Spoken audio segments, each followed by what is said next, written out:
ಹೋದ ವಿಡಿಯೋದಲ್ಲಿ Newton second ಲಾ ನೋಡಿದ್ದೇವೆ. ಇಲ್ಲಿ ಎಫ್ ಈಕ್ವಲ್ ಟು ಎಮ್ ಎನ ನೋಡೋಣ. Consider a body of mass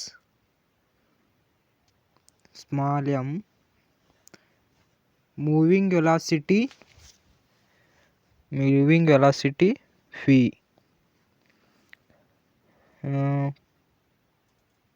The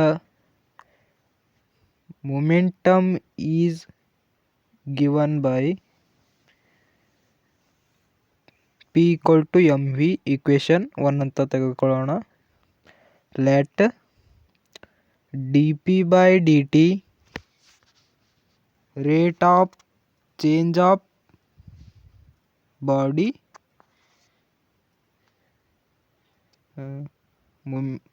momentum of a body.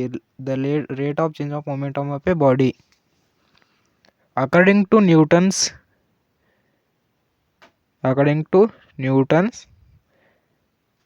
second law. dp by dt directly proportional to f. ಇಲ್ಲಿ f equal to k ನ constant ಆಗಿ ತಗೋತೀವಿ.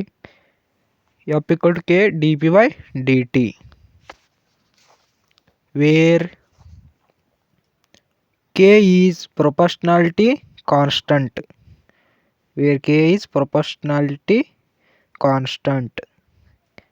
K equal to 1. dp by dt equation 1 ಅನ್ನು p equal to mu ಅಂತ ತಗೊಂಡಿದ್ದೀವಿ. f equal to p ಅಲ್ಲಿ mu ಅನ್ನು substitute ಮಾಡೋಣ. d mv divide by dt. f equal to dv by dt ಅಂದರೆ ವೆಲಾಸಿಟಿ ಬೈ ಟೈಮ್ ಅನ್ನು acceleration ಆಗಿ ತೆಗೆದುಕೊಳ್ಳುತ್ತೇವೆ. Acceleration equal to velocity by time. dv by dt ಏನಾಗುತ್ತೆ, ಎಕ್ಸಲರೇಷನ್ ಆಗುತ್ತೆ. f equal to ma. f equal to ma. Okay, ಇಷ್ಟು Newton second law ಮತ್ತು derivative ನೋಡಿದ್ದೇವೆ.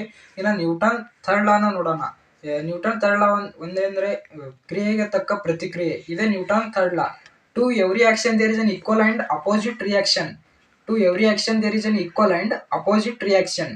ಇದೇ ನ್ಯೂಟನ್ ಥರ್ಡ್ ಲಾ ಹೇಳ್ತದೆ, ಕ್ರಿಯೆಗೆ ತಕ್ಕ ಪ್ರತಿಕ್ರಿಯೆ. ಎಕ್ಸಾಂಪಲ್, ಒಂದು ರಾಕೆಟ್ ಅನ್ನು ತೊಗೊಳ್ಳೋದಾದ್ರೆ, ರಾಕೆಟ್ ಮೂವಿಂಗ್ ಆನ್ ಅಪ್ವರ್ಡ್, ಅದರ ಆಕ್ಷನ್ ಡೌನ್ವರ್ಡ್ ಆಗಿರುತ್ತೆ, ರಿಯಾಕ್ಷನ್ ಅಪ್ವರ್ಡ್, ರಾಕೆಟ್ ಮೂವ್ ಆಗುತ್ತೆ. ಇದು ನ್ಯೂಟನ್ ಥರ್ಡ್ ಲಾಕ್ಕೆ ಒಂದು ಎಕ್ಸಾಂಪಲ್.